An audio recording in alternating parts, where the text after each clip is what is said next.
I just ask folks to be careful, consider who you're talking to and consider who you are before you go and tell somebody or make a I should say not tell somebody, but to make a suggestion that somebody else change the language that they're using.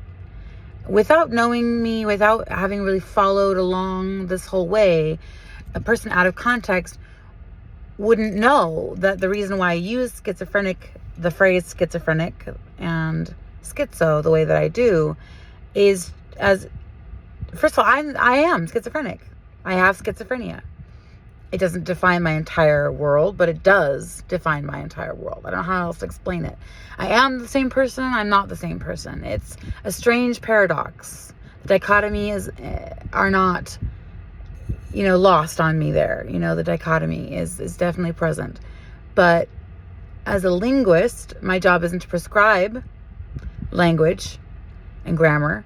It's to observe it, to study it, and to accept it as a scientist. So it wouldn't be appropriate for me to try to tell somebody else, well, you can't use schizophrenic. If you use schizophrenic, you're telling people that they should be defined by that. And it's like, well, I am. Society has already defined me that way. Society has defined me as unsafe, incompetent, dangerous. So shouldn't people with schizophrenia have the right to self-determination and to the language that is used to describe us?